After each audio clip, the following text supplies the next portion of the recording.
25 minutes before 11 o'clock. Nice looking Tuesday. Joe Reichel is in the studio from Damage Control Services. Good morning. Good morning, Joe. How you doing? Wonderful.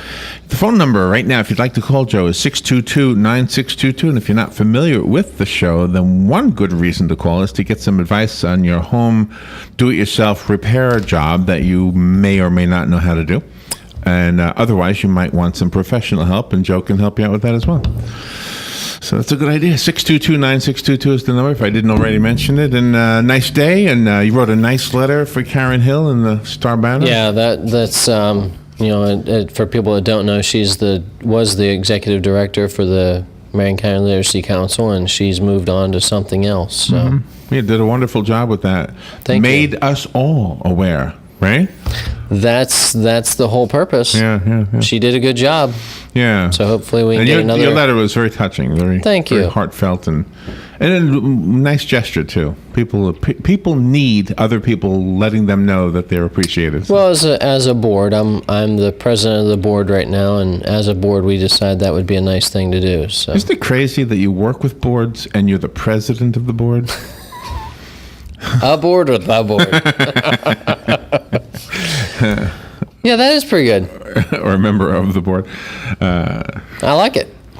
So let's see. I almost had damage that needed to be controlled this morning. I walked outside because 4 o'clock there was a spacecraft that was lifting off. Really? According to the news. Yeah, I faced Cape Canaveral to see if I could see it at 4 o'clock, and then I smelled a skunk, and I decided, you know what? This isn't worth it. I'm going back inside.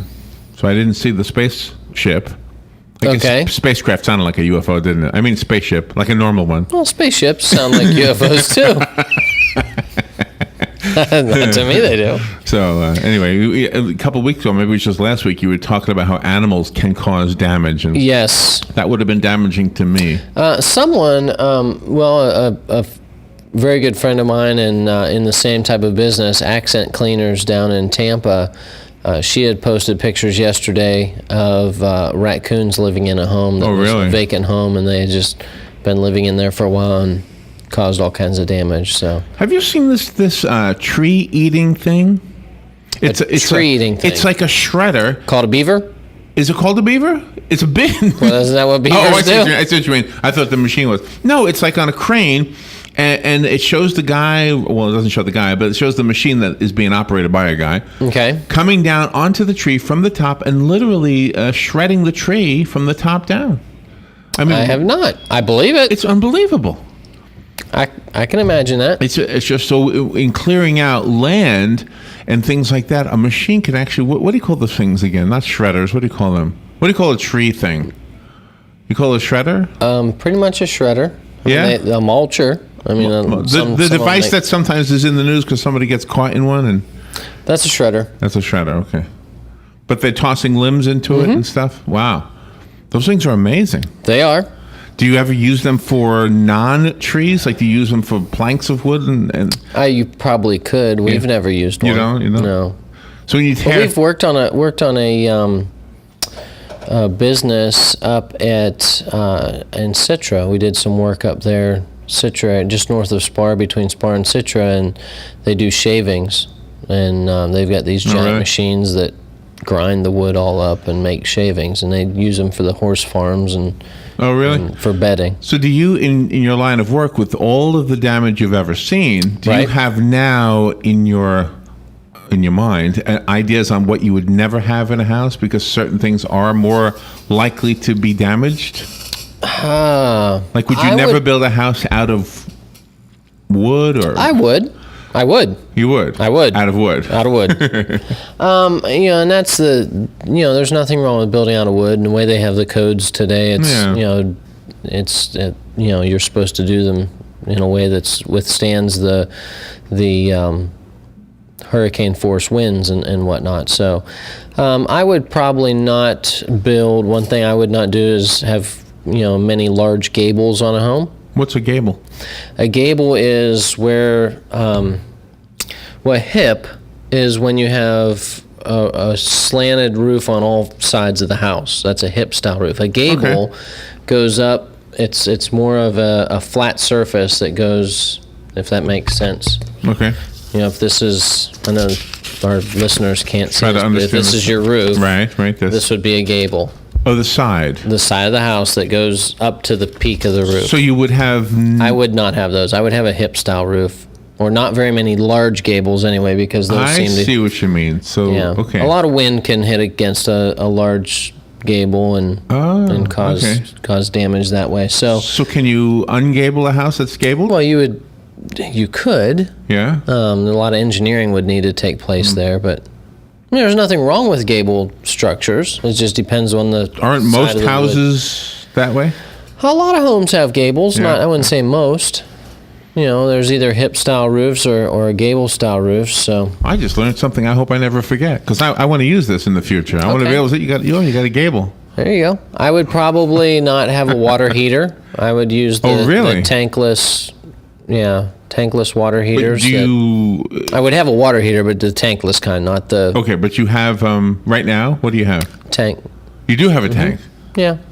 If I was to build another house, though, I I'd use got you. the tankless. Right. And the tankless, I have always had a question about tankless water heaters. Okay. Do you have to have one at each sink? No, it'd be just like a regular water heater. It would supply the exact same thing. Really? Mm-hmm. So if let's say you've got so where does it normally go? Well, it would be on the outside of a home, typically where the gas comes in and where the water comes in. And it just instantly heats the water, what, through coils or something? Yep. Yep. It heats it rather fast. Is It's it a normally lot more efficient. Is it gas? They have gas or electric, but typically gas is the better way to go. Yeah, I would think. Makes sense. That's something I would do too, is make sure I had gas in my home. And do you have it now? No. No. So no gables.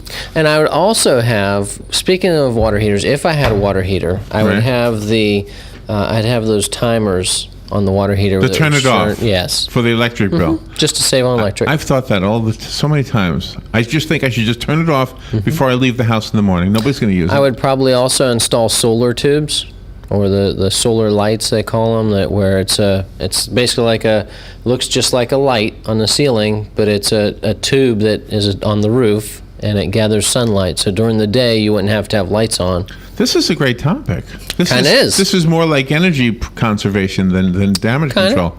But I mean, I love this topic because these are the kinds of things. I would not have carpet. I don't have carpet now, but I wouldn't have carpet. I would have tile. I think you're right. Yeah.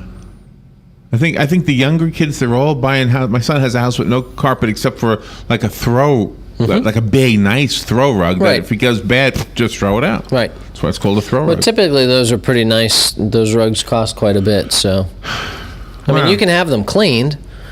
It's a lot easier. Right. With a carpet, and we've had JP from Penn Flooring on here before, and we need to have him on again. I'll set that up for next week maybe. But because we were talking about different types of flooring with him, and one thing, anytime you take carpet up, there's going to be all kinds of dust and dirt, and down here, specifically with all the sandy soil, you'll have a lot of sand in the carpet. And last week you were not here, and we ran a rerun for you. Right. And you were talking with one of your listeners about that very thing, about the allergies that those fibers and stuff, chemicals, will often just kick up. I'm looking at the clock because we're almost... The off-gassing, the different chemicals do. This is a fascinating topic, and if you would like to call Joe, whether it's about a repair job, maybe something you're working on yourself and you need an idea of what kind of tool to use, or advice in general, the number is the WOCA Climate Control Source Hotline, which is 622-9622. We're up against the break, which is why I'm kind of chatting real fast here. But we'll be right back with Joe Reichel in just a little bit. The number again, 622-9622. Did you want to say something? I did not. Nope. Okay. All right. We will be right back. The weather is brought to you by myfwc.com. Safe boating is no accident. Some sunshine today, but there'll be a couple of showers and a heavier thunderstorm or two around, most widespread during the afternoon and evening hours. The high today, 88 to 92. Then partly cloudy later tonight, those 72 to 76. Partly sunny tomorrow with a couple of thunderstorms around during the afternoon and evening hours, high 91 to 95. Thursday, partly sunny with a couple of showers and a thunderstorm likely in the afternoon, high 91 to 95. From the Florida Weather Center, I'm Joe Lundberg. On this episode of What Not to Do, brought to you by Mike Scott Plumbing. If water runs through it, we do it. Okay, easy. All right, set her down. Over there, easy. What are you doing? Oh, honey, you're home early. Nothing. Really? Because it looks to me like you've torn up the entire yard with this giant tractor. Not all of it. There is a small section over there I didn't That's get. not even funny. Why are you tearing up my yard? Well, the sprinkler head broke. So you thought it was a good idea to fix it with a huge tractor? Well, not at first, but then when I tried to fix it, I hit the main line. Thought it would be a good You idea thought if... all of this was a good idea? Here's an idea. Why don't you just call Mike Scott Plumbing? It's that easy. In fact, let me help you out with that. 237-2888. But it's the weekend. I know. They don't charge extra for nights, weekends, or holidays. Remember the commercials? If water runs through it, they do it. And they're already on their way. So get this monstrosity out of my yard. On next week's episode of What Not to Do. A crane? Really? Your home is safe, or is it? AA Lock, Dock, and Security. The name has been a staple in Ocala since 1985. Do you have the right equipment in place to have peace of mind when you are at home or away? AA Lock, Dock, and Security has the right people to install and monitor your home or business. Call today for a free on-site security analysis. Call 867-1965. AA Lock, Dock, and Security, 219 Northwest 10th Street, 867-1965.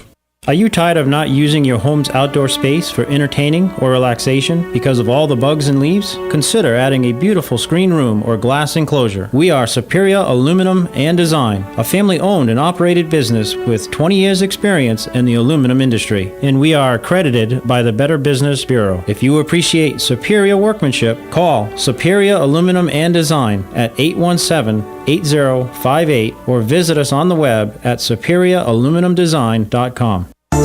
You've got a garden and we've got a show for you called You've Got a Garden with your host, Master Gardener Carol Ann Baldwin. Carol Ann answers your questions about your flowers, your veggies, your grass, your trees, even questions about your bugs. And she's only on WOCA, so don't miss Carol Ann Baldwin and You've Got a Garden each Tuesday from 9 a.m. to 10 a.m. right here on WOCA The Source. You're listening to The Source, your home for Fox News and Fox Sports Weekends. All right, 12 minutes before 11 o'clock. Let's return to Joe Reichel and damage control. Remember, your phone calls are an important part, and the number is 622-9622. And you are inviting people to a disaster preparedness event, huh? Yes, tomorrow morning, 7:30 to 9 is my regular B&I meeting, but I'm presenting there, and I'm going to be talking all about disaster preparedness and specifically what to have in a to-go bag. All right. So to make sure everybody's prepared and ready in the event of a disaster. People don't, you don't think about it very often, and this is something that if you're prepared and you have everything, in one place, in one bag, you can grab it in the event of a disaster and get out of the home safely. 3 great examples in the news just in the last 2 days. You had that water issue up in Toledo, Ohio. Was it Toledo? That mudslide out in California, and that other wherever it was flooding. I mean, in all 3 cases, well, in Toledo, I mean, they didn't have to move out of their homes, but they had no water. Right. So if you had some water on hand, just in case of an emergency, just that alone, right? And that's the thing. I mean, people say you want to be prepared for 72 hours without assistance, and that doesn't mean that you're not going to have any.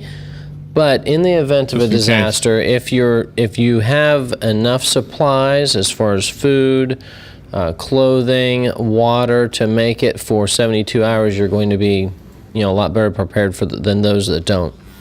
And do the things that we need to prepare for require a lot of purchasing, or aside from groceries? Typically, no. And even groceries, if you just buy a couple items every week whenever you're at the grocery store, you can have a pretty wide variety of things that, over a short period of time that is going to last you quite a while.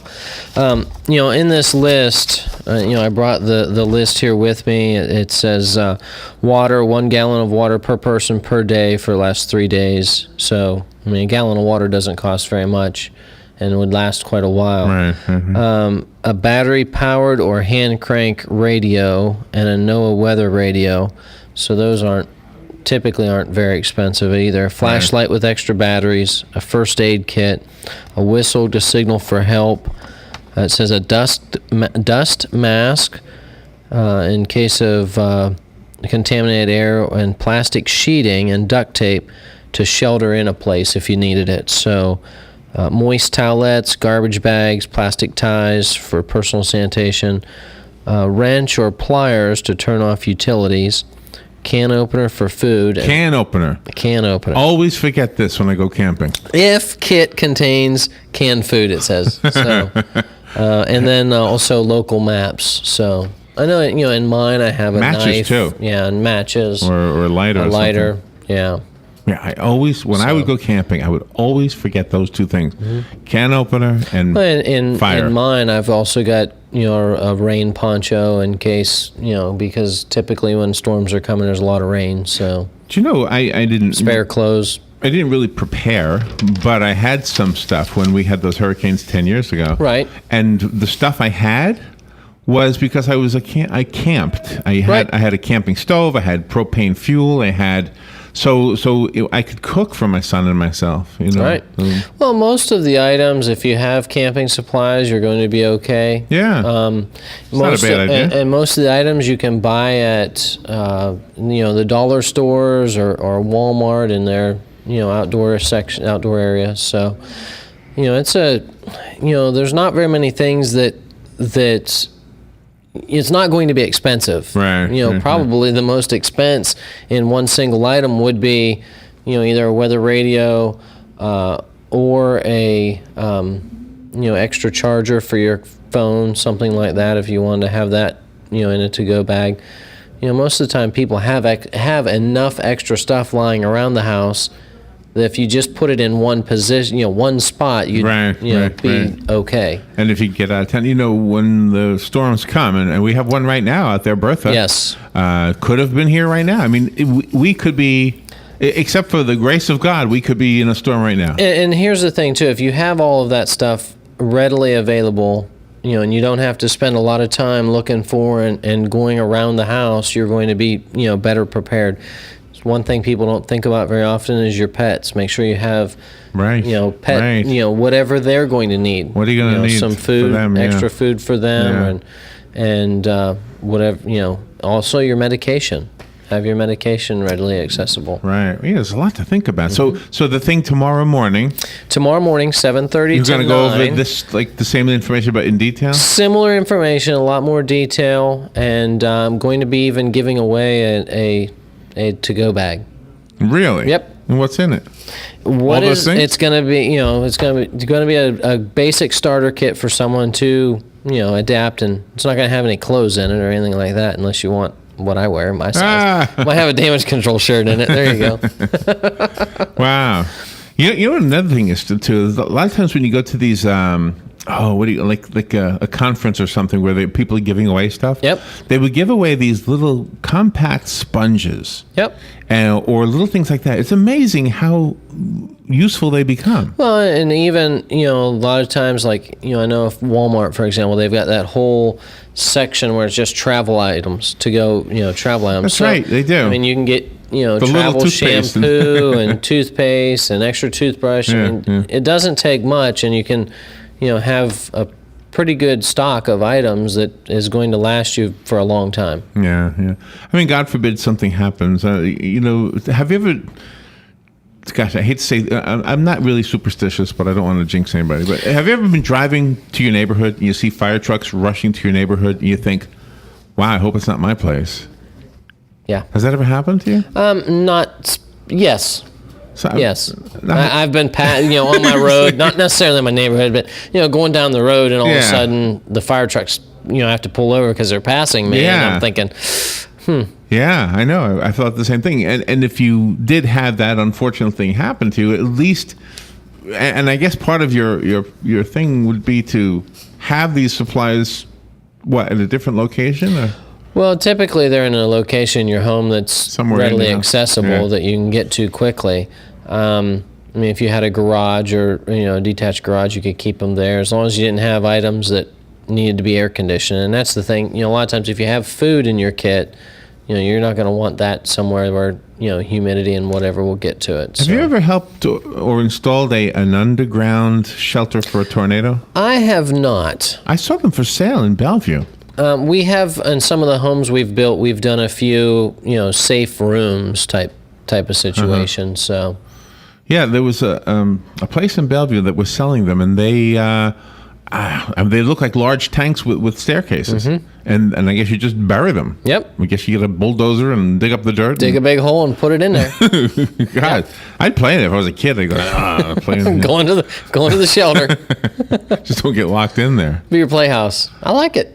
Yeah, I mean, back in the 50s, I guess they would have these for fallout shelters. Yeah. Can you imagine the horror of that? Yeah. You'd have to be under there for a while. Sure would. And that's the whole idea, and that's where a lot of this came from, as far as being prepared. And you have a lot of people that are preparing. They call it a doomsday or. And speaking of things damage, like that, I mean, so. don't these photos from the Middle East just bother you so much? Just why can't we just figure out a way to solve our problems? All right, we do have a phone call coming in, Joe. Excellent. Thank you for calling. You're on the air with Joe Reichel. Hey, love this subject, really do. And you really get to see really the very little essentials that we need in our homes, and all the other clutter and stuff that just, takes up space. But what do we really need? I was thinking something good to have, to know that you have, especially for the kids, is what they're going to put on their feet. Because if you have to go through flooded areas, or if you have to go out into the wilderness and, take care of the essentials, it's really bad if you even step on a twig and it goes up into your foot, then you've got some real problems. So a good pair of footwear that you're going to have. Yeah, that's a great suggestion. I know, like in mine, I would have be taking my boots with me, and then I would also in my bag I've got, for example, just a pair of flip-flops that I can use, wherever I'm going to be staying, if the conditions aren't that great to be walking around in. Right, So, that's a great That's reminder really as far as having, you forget good footwear. That's damage control for our bodies. Yeah. And that's important too. I mean, that's, good shoes, pants, long sleeve shirt, as well as additional, clothing you might need. I mean, in mine, for example, I even have a pair of swimming trunks. That would be good too. What's that? I mean, a change of undies. That Oh, would yeah. be good too. Definitely. Yeah. If you're in a war zone, you'll need that a few times. Okay, so yeah, great topic, because could hear that again. Yes. And expand it. Thank you so much. It is a Thank great you. topic. Thank you. And tomorrow, what time? And everybody's invited? Everybody's invited. It's going to be tomorrow morning, 7:30 at the Country Club of Ocala. Where's that? It is going south on 441 to where the sheriff's substation is there at 80th Avenue. Oh, You'll okay. turn right. Okay, I know where it is. Turn towards the west, and then head down there. It's about probably 2.5 miles on the right-hand side. Is the Country Club of Ocala. Robin and I went to jail down there one time. Yes, you sure did. You knew about that? I do. Were you there? Did I know you back then? No. I don't. I think. Did you see us there? We were really desperate trying to raise money for something. Was it March of Dimes? Something like that. Yeah. I think so. They had some nice food. Good. But there's good food in jail. But our driver, in our jail. But our driver was, I think, from Ireland, and he only listened to the GPS. He wouldn't listen to me.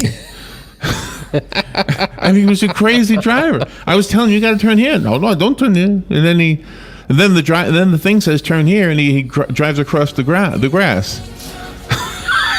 So if you want more information about tomorrow's preparedness talk that I'm going to be going, give me a call, 352-817-6574, or you can email me, joe@damageflorida.com.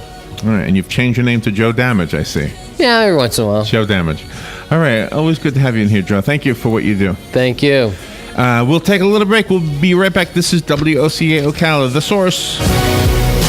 Damage control. is the target of an attack in Afghanistan. One American killed, at least a dozen among 15 wounded. It happened at a military base near Kabul. This is what is called an insider attack. In parlance of the military there, a blue on green attack. And those kind of attacks have gone down dramatically. A lot more attention being paid